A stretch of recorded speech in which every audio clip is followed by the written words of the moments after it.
दोस्तों, क्या आप जानते हो कि दिवाली में लक्ष्मी जी के साथ विष्णु जी की जगह गणेश जी को क्यों पूजा जाता है? इसके पीछे एक रोचक कहानी है। लक्ष्मी और गणेश जी की पूजा का जिक्र कई पौराणिक कथाओं में हुआ है। आइए हम जानते हैं कि दिवाली में लक्ष्मी जी के साथ गणेश जी की पूजा क्यों की जाती है। एक समय की बात है, एक वैरागी साधु को राजाओं की तरह सुख भोगने की लालसा होने लगी। इसलिए वह लक्ष्मी जी की आराधना करने लगता है। उस साधु की आराधना से प्रसन्न होकर लक्ष्मी जी उसे दर्शन देती हैं और साधु को वरदान देती है कि उसे सम्मान और उच्च पद प्राप्त होगा। वह साधु दूसरे दिन राजा के दरबार में पहुंच जाता है और वरदान के अभिमान में राजा को सिंहासन से धकेल देता है।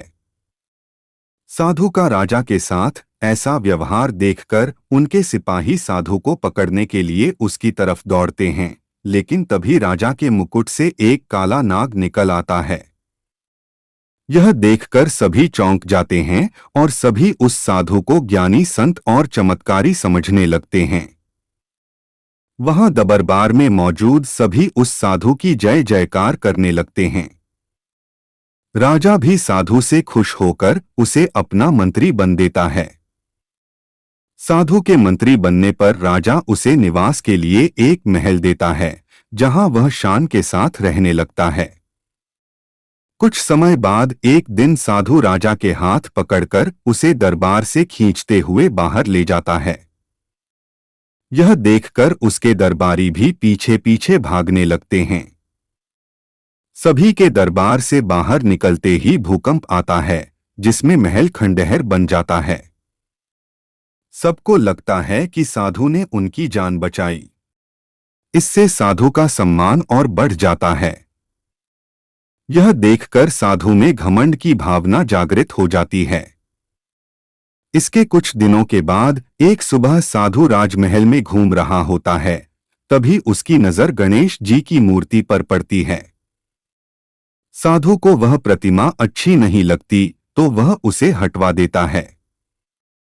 इससे गणेश जी साधु से रुष्ट हो जाते हैं और उसकी बुद्धि भ्रष्ट कर देते हैं। इस कारण वह हर काम उल्टा पुल्टा करने लगता है।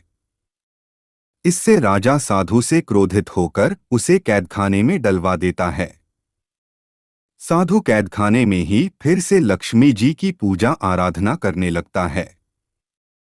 कुछ समय बाद लक्ष्मी जी साधु को दर्शन देती हैं और कहती हैं कि तुमने गणेश जी को रुष्ट किया है, इसलिए तुम्हें गणेश जी की पूजा कर उन्हें प्रसन्न करना होगा। लक्ष्मी जी की बात सुनकर साधु गणेश जी की आराधना करने लगता है। इससे गणेश जी प्रसन्न हो जाते हैं और उनका क्रोध शांत हो जाता है। वह राजा के सपने में आकर साधु को फिर से मंत्री बनाने के लिए कहते हैं। राजा दूसरे दिन साधु को कैद से आजाद कर फिर से मंत्री बना देते हैं। इस घटना के बाद लक्ष्मी और गणेश जी एक साथ पूजे की जाने लगी।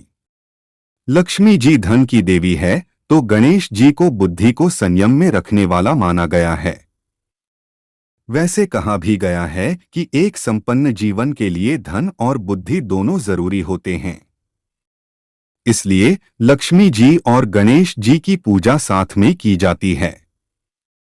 दोस्तों, इस कहानी से यह सीख मिलती है कि हमें अहंकार नहीं करना चाहिए, क्योंकि अहंकार के कारण जो हमारे पास है वो भी हमसे छिन सकता है।